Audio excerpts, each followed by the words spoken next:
नवरात्रि के प्रथम दिन माँ शैलपुत्री की पूजा की जाती है। यदि उचित ढंग से की जाए तो शैलपुत्री की पूजा से मूलाधार चक्र जागृत किया जा सकता है। तो सबसे पहले हम शैलपुत्री की कथा पर बात करेंगे। शैलपुत्री देवी सती का रूप है। सती प्रजापति दक्ष की कन्या थी। उनका विवाह महादेव शिव के साथ हुआ। दक्ष ने सती का शिव के साथ विवाह अपने पिता ब्रह्मा के कहने पर किया था, परंतु दक्ष शिव की जीवन शैली के कारण उन्हें पसंद नहीं करते थे। एक बार दक्ष ने एक बहुत बड़े यज्ञ का आयोजन किया। इस यज्ञ में दक्ष ने शिव जी को आमंत्रित नहीं किया। जब सती को ज्ञात हुआ कि उनके पिता ने एक ऐसे यज्ञ का आयोजन किया है जिसमें सभी देवी देवता आमंत्रित हैं, तो उन्होंने भी शिव जी के सामने पिता के यहाँ जाने की इच्छा व्यक्त की। परंतु शिव जी ने कहा कि एक विवाहिता को उसके पिता के यहाँ बिना निमंत्रण के नहीं जाना चाहिए। सती फिर भी जाने का हठ करती रही। सती की अपने घर जाकर सबसे मिलने की व्यग्रता देख शिव जी ने उन्हें जाने की अनुमति दे दी। जब सती पिता के घर पहुँची तो माँ के अतिरिक्त किसी ने भी उन्हें स्नेह और आदर नहीं दिया। यहाँ तक कि यज्ञ में शिव जी का भाग भी नहीं निकाला गया। जब सती ने पिता दक्ष से इसका कारण पूछा तो दक्ष ने उत्तर दिया कि शिव वागांबर धारण करता है, मुंडियों की माला पहनता है, वो देवताओं के साथ बैठने योग्य नहीं है। पति के लिए ऐसे अपमानजनक शब्द सुनकर सती को बहुत दुख हुआ और उन्हें भयंकर क्रोध आया। उन्हें समझ आ गया था कि शिव जी की बात न मानकर उन्होंने बहुत बड़ी गलती की है। भयंकर क्रोधाग्नि में सती ने स्वयं को उसी क्षण समाप्त कर दिया। इस भयावह घटना को सुनकर शिव जी ने अपने गणों को वहां भेजा और यज्ञ को पूर्णतया विध्वंस करा दिया। शिव जी क्रोध में आकर तांडव करने लगे और सती के शरीर को लेकर सभी दिशाओं में भ्रमण करने लगे। संपूर्ण ब्रह्मांड इस दृश्य को देख भयभीत हो गया। तब भगवान विष्णु ने सती के शरीर के टुकड़े कर दिए। ये टुकड़े जिन स्थानों पर गिरे वो स्थान ही आज शक्तिपीठ कहलाते हैं। माता सती ने अगला जन्म शैलराज हिमालय की पुत्री के रूप में लिया, इसलिए ही उनका नाम शैलपुत्री पड़ा। उन्हें पार्वती और हेमवती भी कहा जाता है। तो यह थी माँ शैलपुत्री की कथा। अब आइए पूजा विधि जानते हैं। नवरात्रि का शुभारंभ कलश स्थापना के साथ किया जाता है। यह कलश 9 दिन तक स्थापित रहता है। इसके लिए सबसे पहले एक लकड़ी की चौकी को साफ करके इस पर लाल रंग का कपड़ा बिछाएं। इस चौकी पर माँ दुर्गा का चित्र रखें। अब किसी मिट्टी के पात्र अथवा गमले में मिट्टी डालकर जौ के कुछ बीज बो दें। इस पात्र में थोड़ा पानी डाल दें। अब एक तांबे का कलश लेकर इस पर कलावा या मौली बांध दें और कलश पर तिलक लगाएं। इस कलश में गंगा जल भरकर कुछ चावल के दाने, सुपारी और दूर्वा घास डाल दें। कलश के किनारों पर 5 आम के पत्ते रखें और कलश को ढक दें। अब एक नारियल को एक साफ लाल रंग के कपड़े में लपेटकर इसे भी कलावे से बांध दें। इस नारियल को कलश पर स्थापित करें।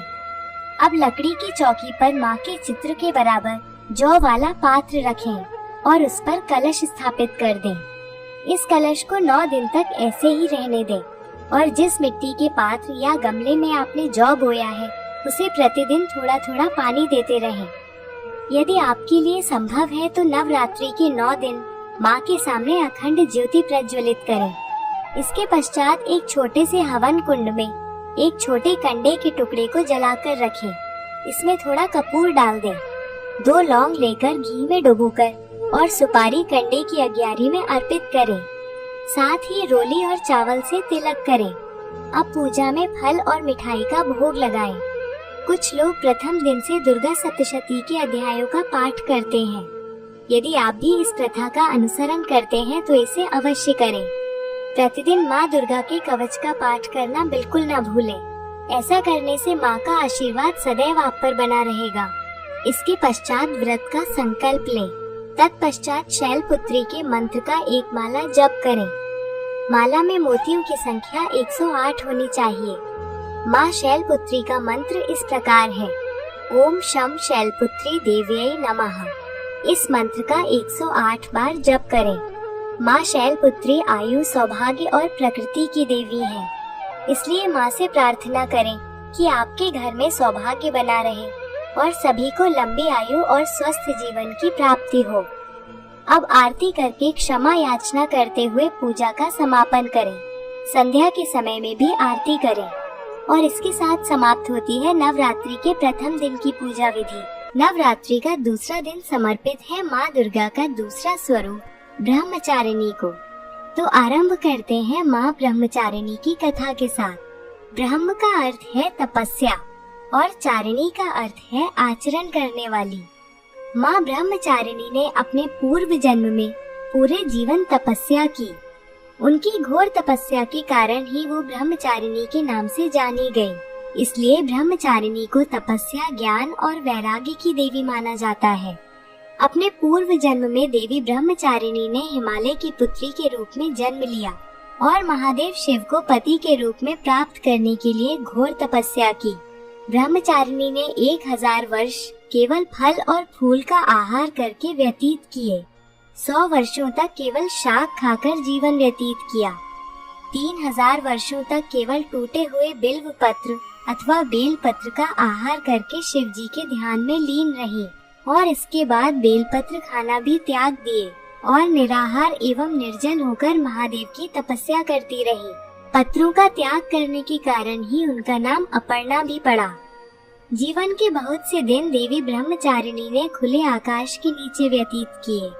इतनी गहन तपस्या से उनका शरीर बहुत दुर्बल हो गया था। सभी देवता, ऋषिगण एवं मुनि देवी की तपस्या से अभिभूत थे।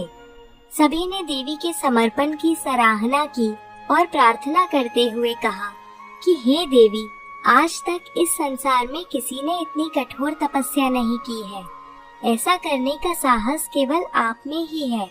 आपकी मनोकामना अवश्य पूर्ण होगी और अगले जन्म में चंद्रमौली शिव आपको पति के रूप में प्राप्त होंगे। आप कृपा करके तपस्या छोड़कर अपने घर लौट जाइए। ब्रह्मा जी ने ब्रह्मचारिणी की तपस्या से प्रसन्न होकर उन्हें शिव जी की पत्नी बनने का वरदान दिया और इस प्रकार देवी ने अगले जन्म में शिव जी को अपने पति के रूप में प्राप्त किया।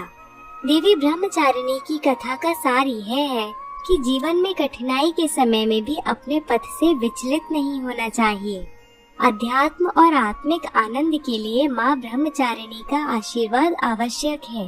ब्रह्मचारिणी देवी की आराधना करने वाला मनुष्य मोक्ष का भागी होता है। साथ ही ब्रह्मचारिणी के भक्तों को प्रसन्नता और आरोग्य की प्राप्ति होती है।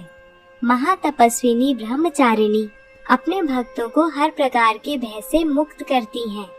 माँ ब्रह्मचारिणी श्वेत रंग के वस्त्र, दाएं हाथ में जप माला और बाएं हाथ में कमंडल धारण करती हैं। देवी का यह स्वरूप हृदय को शीतलता प्रदान करने वाला और अत्यंत भव्य है। अब हम जानेंगे देवी ब्रह्मचारिणी की पूजा विधि। प्रयास करें कि नवरात्रि की पूजा में लाल या पीले रंग के वस्त्र पहने।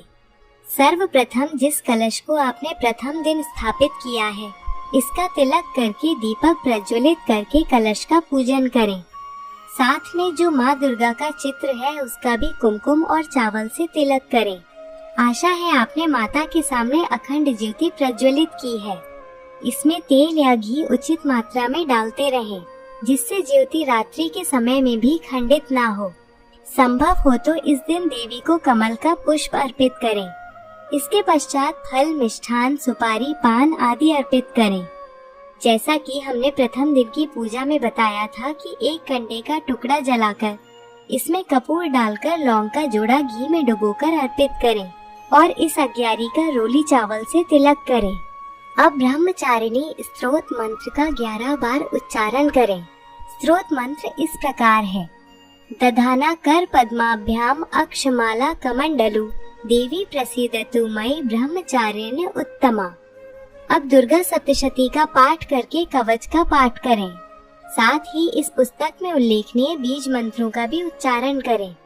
इसके पश्चात या देवी सर्वभूतेषु ब्रह्मचारिणी रूपेण संस्थिता नमस्तस्यै नमस्तस्यै नमस्तस्यै नमो नमः इस मंत्र का जप करें।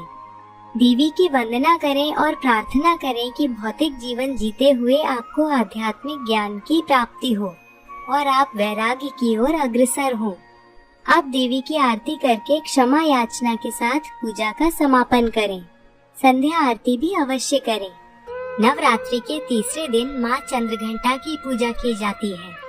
मैं आशा करती हूँ कि आप सभी भक्तगणों के घरों में माँ की मूर्ति या चित्र के सामने अखंड ज्योति प्रज्वलित है और प्रथम दिन बोए हुए जौ के बीज अब अंकुरित होने लगे हैं। नवरात्रि के 9 दिन पूजा का स्थान इसी प्रकार सुसज्जित रहना चाहिए। माँ दुर्गा का तीसरा रूप चंद्रघंटा अलौकिक वस्तुओं के दर्शन कराता है। यह स्वरूप बहुत आकर्षक, कल्याणकारी और शांति प्रदान करने वाला है। इस स्वरूप में देवी के माथे पर घंटे के आकार का अर्धचंद्र है, इसलिए इन्हें चंद्रघंटा कहा जाता है। इनका शरीर स्वर्ण के समान चमक धारण करता है। माँ चंद्रघंटा के 10 हाथ हैं, जिनमें अनेक अस्त्र शस्त्र सुशोभित हैं। उनका वाहन सिंह है। देवी के मस्तिष्क पर सुसज्जित घंटे की भयंकर ध्वनि राक्षसों और असुरों को भयभीत करती है। मान्यता है कि यदि माँ चंद्रघंटा की पूर्ण विधि विधान से पूजा अर्चना की जाए तो यश और सम्मान की प्राप्ति होती है। देवी चंद्रघंटा कष्टों से मुक्ति दिलाने वाली और हृदय रोग निवारक है। यह भी कहा जाता है कि माता चंद्रघंटा की आराधना से भक्तों को पिछले जन्मों के भी पापों से मुक्ति मिलती है। इन देवी की पूजा करने से साधकों को अलौकिक वस्तुओं और दिव्य सुगंधों का अनुभव होता है, परंतु इस प्रकार के अनुभव केवल शुद्ध और तपस्वी साधकों को ही होते हैं। इसलिए स्वच्छ शरीर और पवित्र मन और हृदय से देवी की आराधना कर माँ से आशीर्वाद प्राप्त करना चाहिए। उनकी उपासना से सहज ही सभी सांसारिक कष्टों और बंधनों से मुक्त होकर हम ध्यान में लीन हो सकते हैं। चंद्रघंटा की आराधना मणिपुर चक्र में ध्यान लगाकर की जाती है। अब जानते हैं माता चंद्रघंटा की पूजा विधि। सबसे पहले माँ चंद्रघंटा को कुमकुम का तिलक लगाकर चरण स्पर्श करें। अब जैसा कि हमने नवरात्रि के पहले और दूसरे दिन की पूजा में अग्नि को लौंग का जोड़ा अर्पित करने की विधि बताई है, उसी प्रकार लौंग अर्पित करें। देवी को फल, पुष्प, मिष्ठान आदि अर्पित करें। यदि आप अच्छे मन से स्वयं कोई मिष्ठान बनाकर अर्पित करते हैं तो देवी प्रसन्नता पूर्वक स्वीकार करती हैं। प्रयास करें कि नवरात्रि में प्रतिदिन कुछ घर के बने हुए मिष्ठान का भोग लगाएं। अब दुर्गा सप्तशती के अध्याय का पाठ करें और देवी का कवच पढ़कर चंद्रघंटा बीज मंत्र का उच्चारण करें। यह बीज मंत्र इस प्रकार है: ऐं श्रीं शक्त्यै नमः। इसके पश्चात देवी चंद्रघंटा मंत्र ओम ऐं ह्रीं क्लीं चंद्रघंटायै नमः की एक माला का जप करें। अब दुर्गा आरती या यदि आपकी पुस्तक में माँ चंद्रघंटा की आरती है तो उसे प्रेम पूर्वक गाकर माँ की आरती उतारें। इसके पश्चात माँ से प्रार्थना करें कि आपके सभी पाप नष्ट हों और क्षमा याचना के साथ पूजा का समापन करें। नवरात्रि का चौथा दिन माँ कूष्मांडा को समर्पित है। कूष्मांडा शक्ति का चौथा स्वरूप है। इन्हें सूर्य के समान तेजस्वी माना गया है। अपनी मंद मुस्कान से अंड अर्थात ब्रह्मांड उत्पन्न करने के कारण इन्हें कूष्मांडा नाम दिया गया है। एक पौराणिक कथा के अनुसार मान्यता है कि इन्हीं देवी ने संपूर्ण ब्रह्मांड की रचना की थी। ये संसार की आदि स्वरूपा शक्ति है। सूर्य के भीतरी लोक में इनका निवास स्थान है। वहाँ निवास करने का साहस और क्षमता केवल देवी कूष्मांडा में ही है। इसलिए इनके शरीर की कांति सूर्य की भांति चमकने वाली है। 10 दिशाओं में देवी कूष्मांडा का तेज अलौकिक है। कहा जाता है कि ब्रह्मांड में उपस्थित सभी प्राणियों में जो तेज विद्यमान है वो इनकी केवल छाया मात्र है। देवी कूष्मांडा की 8 भुजाएं हैं, जिनमें से 7 भुजाओं में क्रमशः कमंडल, धनुष, बाण, कमल, पुष्प, अमृत, पूर्ण कलश, चक्र तथा गदा है और 8वीं भुजा में सिद्धि और रिद्धि प्रदान करने वाली जप माला है। इनकी सवारी सिंह है। साधक को माँ कूष्मांडा की आराधना के लिए अनाहत चक्र में ध्यान केंद्रित करना होता है। इनकी उपासना से सभी प्रकार के रोग, कष्ट आदि का विनाश होता है और यश, बल, आरोग्य और आयु में वृद्धि होती है। यदि विधि विधान से पूजा की जाए तो माँ कूष्मांडा के आशीर्वाद से साधक को उनकी कृपा का अनुभव होने लगता है। अब जानते हैं माँ कूष्मांडा की पूजन विधि। प्रतिदिन की भांति कलश की पूजा कर माँ कूष्मांडा को प्रणाम करें और धूप एवं दीप प्रज्वलित करें। यदि संभव हो तो पूजा के लिए अनेक रंगों वाला आसन प्रयोग करें।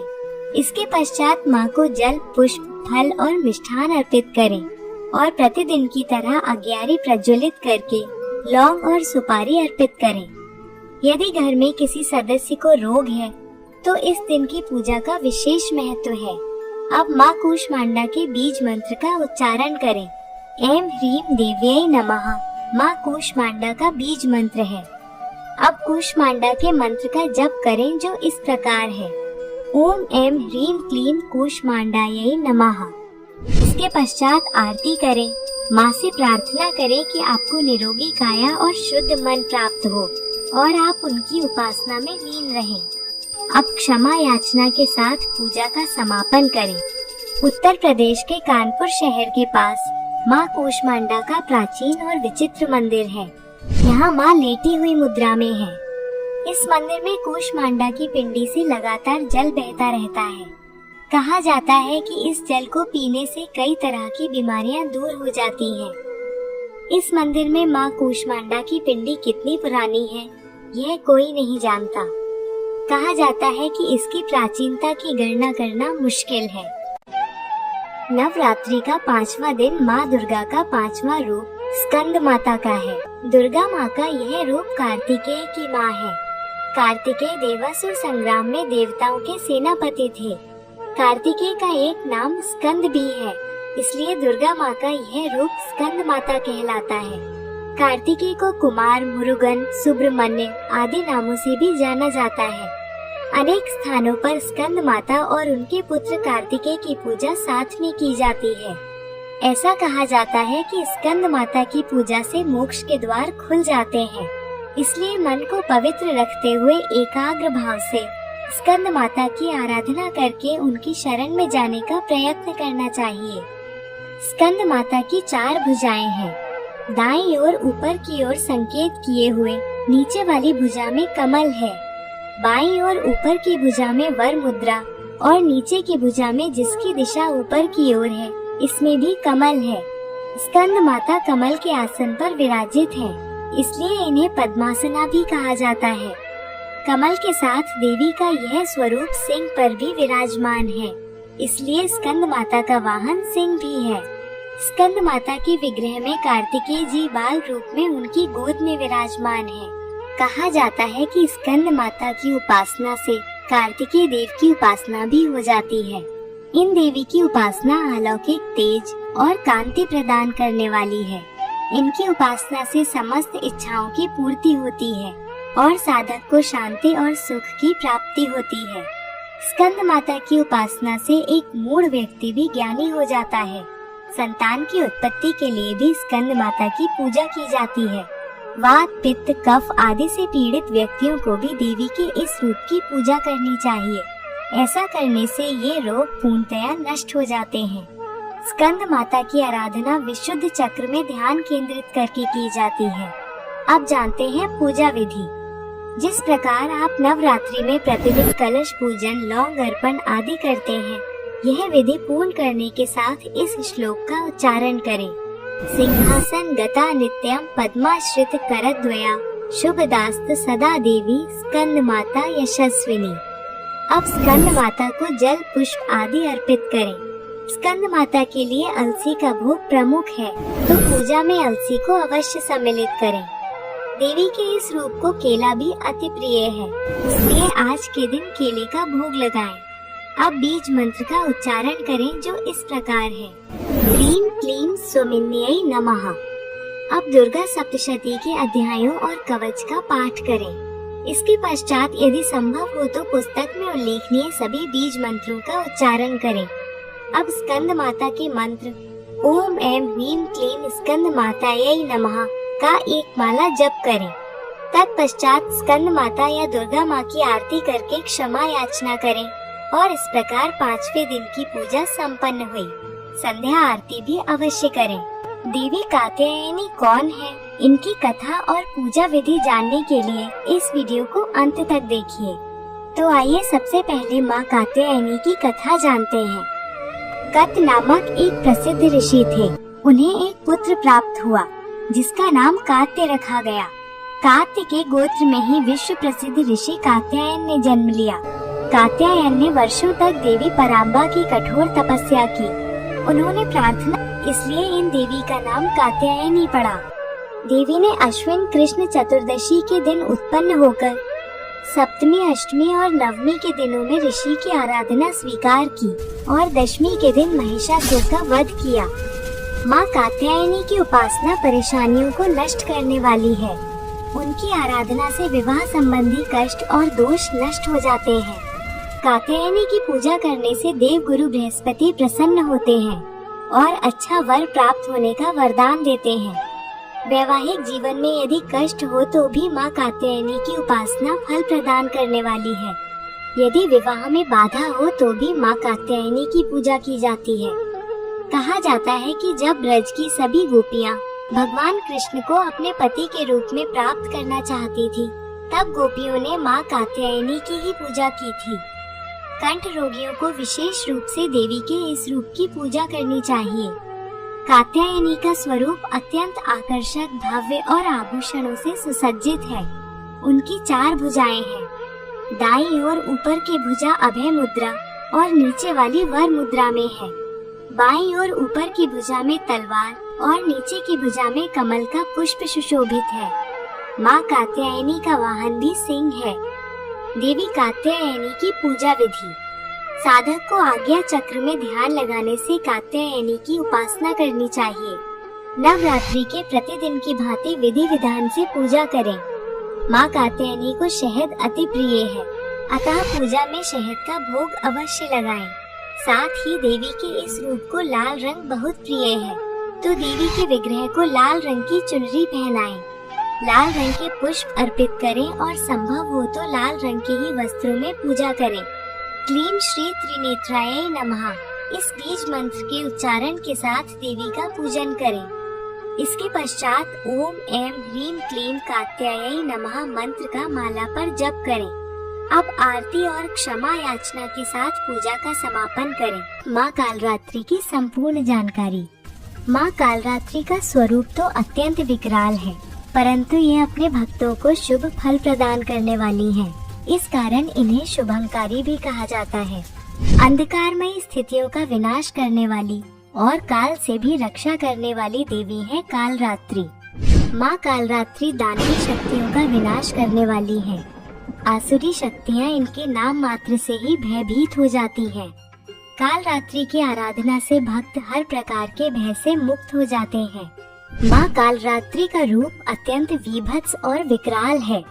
उनके शरीर का रंग अंधकार के समान काला है। केश बिखरे हुए हैं और गले में मुंडियों की माला है। देवी कालरात्रि के 3 नेत्रों से विद्युत के समान तीव्र प्रकाश वाली किरणें निकलती रहती हैं। नासिका से हर श्वास पर ज्वालाएं निकलती हैं। माँ कालरात्रि दाईं ओर की ऊपर की उठी हुई भुजा से वर प्रदान करती है और दाईं ओर नीचे की ओर झुकी हुई भुजा अभय मुद्रा में है। बाईं ओर ऊपर की भुजा में कांटा और नीचे की भुजा में कटार अथवा खड्ग है। देवी कालरात्रि की सवारी गर्धव अर्थात गधा है।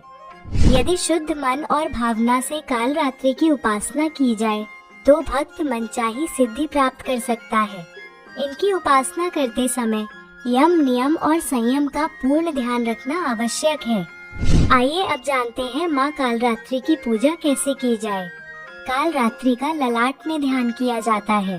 सर्वप्रथम कलश पूजन के साथ अग्यारी में लौंग का जोड़ा इत्यादि अर्पित करें और प्रतिदिन की भांति विधि विधान से रोली, अक्षत आदि से देवी का तिलक करें। अब देवी के बीज मंत्र क्लीम ऐं श्रीं कालिकायै नमः का 9 से 11 बार उच्चारण करें। इसके पश्चात कालरात्रि मंत्र ओम ऐं ह्रीं क्लीं कालरात्रयै नमः का 1 माला जप करें। अब दुर्गा सप्तशती का पाठ करें और सभी बीज मंत्रों का भी उच्चारण करें। अंत में आरती एवं क्षमा याचना के साथ पूजा का समापन करें। माँ कालरात्रि का मंदिर बिहार में सारण जिले के नया गांव में स्थित है। अनेक स्थानीय श्रद्धालु यहाँ देवी के दर्शन करने हेतु आते हैं और देवी का ध्यान करके नकारात्मक शक्तियों के भय से मुक्त होकर काल रात्रि की भक्ति में लीन होकर जीवन व्यतीत करते हैं। माँ दुर्गा का अष्टम रूप श्री महागौरी है। महागौरी का पूजन नवरात्रि के अष्टम दिन किया जाता है। यह दिन बहुत शुभ होता है। इस दिन महागौरी की उपासना से असंभव कार्य भी संभव हो जाते हैं। नवरात्रि की अष्टमी को लोग अनेक कार्यों का शुभारंभ करते हैं। माँ महागौरी की आराधना मनोवांछित फल प्रदान करने वाली है। महागौरी आदि शक्ति है। इनके ओज और तेज से संपूर्ण जगत प्रकाशमान होता है। दुर्गा सप्तशती में उल्लेखनीय है कि शुंभ निशुंभ राक्षसों से पराजित होने के पश्चात देवताओं ने गंगा तट पर जिन देवी की आराधना की वे आदि शक्ति महागौरी ही है। महागौरी के विषय में दो कथाएं प्रचलित हैं। एक कथा के अनुसार महादेव शिव को पति रूप में प्राप्त करने के लिए देवी ने कठोर तपस्या की, जिससे उनका शरीर काला पड़ गया। उनकी तपस्या से प्रसन्न होकर शिव जी ने देवी को स्वीकार कर उनका शरीर गंगा जल से धोया। तब से देवी का शरीर अत्यंत कांतिमान और तेजपूर्ण हो गया और तभी से इन्हें महागौरी कहा जाने लगा। दूसरी कथा के अनुसार एक बार शिव जी ने पार्वती जी के रूप के लिए कुछ कटु शब्द कह दिए, जिससे पार्वती जी आहत हुई और कठोर तपस्या में लीन हो गई। जब अनेक वर्षों तक माँ पार्वती वापस नहीं आई, तब शिव जी उनकी खोज में निकल पड़े और अंततः उन्हें ढूंढ लिया।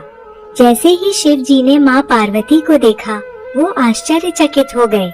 उनके चेहरे पर तेज श्वेत रंग और उनकी ओजपूर्ण काया देख शिव जी ने उन्हें गौर वर्ण का वरदान दिया और तब से ही पार्वती जी को महागौरी के नाम से भी जाना गया। महागौरी का वर्ण गौर है। देवी के आभूषण एवं वस्त्र भी श्वेत हैं और मुद्रा अत्यंत शांत है। 4 भुजाओं वाली महागौरी की दाहिनी ओर ऊपर की भुजा अभय मुद्रा में और नीचे की भुजा में त्रिशूल है। बाईं ओर ऊपर की भुजा में डमरू और नीचे की भुजा वर मुद्रा में है। देवी महागौरी का स्वरूप नेत्रों को सुख और शांति प्रदान करने वाला है। महागौरी की सवारी वृषभ अर्थात बैल है।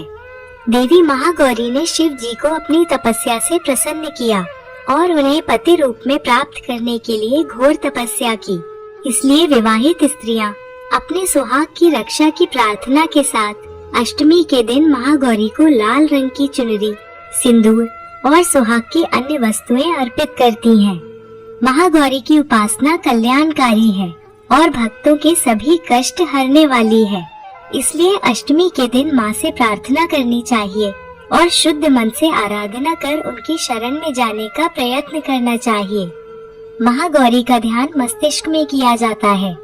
नवरात्रि के प्रतिदिन की भांति विधि विधान के साथ पूजा करके या देवी सर्वभूतेषु माँ गौरी रूपेण संस्थिता नमस्तस्यै नमस्तस्यै नमस्तस्यै नमो नमः इस मंत्र का उच्चारण करें और यदि संभव हो तो इस मंत्र का माला पर जप करें।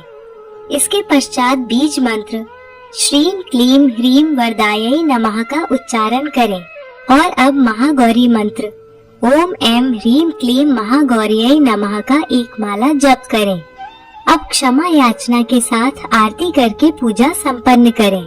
संध्या आरती करना भी ना भूलें। नवमी अर्थात नवरात्रि का अंतिम दिन माँ सिद्धिदात्री को समर्पित है। देवी का यह रूप भक्तों को सभी प्रकार की सिद्धियां प्रदान करने वाला है। मार्कंडेय पुराण में 8 सिद्धियों का उल्लेख मिलता है, जिनके नाम क्रमशः अणिमा, महिमा, गरिमा, लघिमा, प्राप्ति, प्राकाम्य, ईशित्व एवं वशित्व है। ब्रह्म वैवर्त पुराण में 10 सिद्धियों का उल्लेख है, जिनके नाम क्रमशः सर्व कामा वसायता, सर्वज्ञत्व, दूर श्रवण, परकाय प्रवेशन, वाक सिद्धि, कल्प वृक्षत्व, सृष्टि, संहार करण सामर्थ्य, अमरत्व और सर्व न्यायकत्व है। इस प्रकार पुराणों में कुल मिलाकर 18 सिद्धियों का उल्लेख मिलता है। माँ सिद्धिदात्री इन सभी सिद्धियों की स्वामिनी है और सभी सिद्धियाँ अपने भक्तों को प्रदान करती है। देवी पुराण के अनुसार सिद्धिदात्री की कृपा से ही महादेव शिव को सभी सिद्धियों की प्राप्ति हुई थी और इनकी कृपा से ही शिव जी का आधा शरीर देवी का हुआ, जिस कारण शिव जी अर्धनारीश्वर नाम से प्रसिद्ध हुए। धरती पर सिद्धिदात्री के रूप में प्रकट हुई थी। माँ सिद्धिदात्री का रूप अत्यंत सौम्य और आकर्षक है। इनकी 4 भुजाएं हैं। दाहिनी ओर ऊपर की भुजा में चक्र और नीचे की भुजा में गदा है। बाईं ओर ऊपर की भुजा में शंख तथा नीचे की भुजा में माँ कमल धारण करती है। उनके कंठ में दिव्य माला सुशोभित है। देवी का यह रूप कमल पर विराजित है और इनकी सवारी सिंह है। दुर्गा सप्तशती में अनेक स्थानों पर सिद्धिदात्री का उल्लेख मिलता है। एक कथा के अनुसार देवी ने स्वयं ही कहा है कि मेरे अतिरिक्त दूसरी कोई नहीं है, ये सब मेरी ही विभूतियाँ हैं। इसके पश्चात सभी देवियाँ देवी सिद्धिदात्री के शरीर में प्रविष्ट हो गयीं। तब देवताओं और दानवों के युद्ध के चलते देवी और शुंभ राक्षस के मध्य भी भयंकर युद्ध छिड़ गया। शुंभ को अपनी ओर आते देख देवी ने त्रिशूल से उसकी छाती पर तीव्र प्रहार किया और उसे धरा पर गिरा दिया। इस प्रकार देवी ने शुंभ का वध किया, जिसके परिणाम स्वरूप समस्त संसार प्रसन्न चित्त हो उठा। नदियाँ अपने मार्ग पर बहने लगी और उत्पात सूचक मेघ एवं उल्कापात भी शांत मुद्रा में आ गए। आइए अब जानते हैं कि माँ सिद्धिदात्री की पूजा कैसे की जाए। सिद्धिदात्री का ध्यान मध्य कपाल में किया जाता है। भक्तों को सिद्धिदात्री की पूजा पूरे विधि विधान से अपने परिवार के कल्याण हेतु करनी चाहिए। इनके वरदान से बुद्धि, सिद्धि, बल और सुख की प्राप्ति होती है और घर में प्रेम भाव का आगमन होता है। प्रतिदिन की भांति शुद्धता, स्वच्छता और पवित्रता का ध्यान रखते हुए विधि विधान के साथ कलश और देवी का पूजन करें। पूजा में सुगंधित पुष्प, खीर या हलवा और श्रीफल अवश्य रखें और देवी को प्रेम भाव से अर्पित करें। देवी का पूजन करते समय बीज मंत्र ह्रीम क्लीम ऐं सिद्ध्यै नमः का 9 से 11 बार उच्चारण करें। अब एक हवन कुंड तैयार करें, जिसमें आम की लकड़ियाँ, हवन सामग्री और कपूर का प्रयोग करके अग्नि प्रज्वलित करें। अब हवन में 108 बार हवन सामग्री और घी की आहुति दें। हवन करते समय माला पर देवी मंत्र ओम ऐं ह्रीम क्लीम सिद्धिदात्र्यै नमः का 108 बार जप करें और प्रत्येक मंत्र के पश्चात स्वाहा के साथ कुंड में आहुति दें। अंतिम मंत्र पर कुंड में नारियल और घी की पूर्ण आहुति देकर हवन संपन्न करें। चूँकि यह नवरात्रि का अंतिम दिन है, इस दिन दुर्गा सप्तशती के अध्याय का पाठ और पुस्तक में उल्लेखनीय बीज मंत्रों का उच्चारण अवश्य करें और संभव हो तो माँ दुर्गा का भजन कीर्तन भी करें। अब क्षमा याचना और आरती के साथ पूजा का समापन करें। यदि आपने 9 दिन का उपवास किया है तो माँ से प्रार्थना करें कि आपको सदैव ही इस भक्ति भाव से माँ ओतप्रोत रखें। इस दिन अच्छा भोजन बनाकर माँ को भोग लगाएं और सर्वप्रथम 9 कन्याओं एवं 1 बालक को भोजन कराएं। तत्पश्चात उनका तिलक कर उन्हें दक्षिणा दें। अब देवी को प्रेम भाव से स्मरण करके यह भोजन स्वयं ग्रहण करें और इस प्रकार आपका नवरात्रि उपवास और पूजा संपन्न हुए। जो जौ के बीज प्रथम दिन बोए थे, वो गमला अगले दिन चौकी से हटाकर घर में कहीं और रख दें और चौकी को पूर्णतया हटा दें। यदि संभव हो तो संध्या में प्रतिदिन माँ की आरती करते रहें। इससे घर में समृद्धि और शांति का आगमन होगा।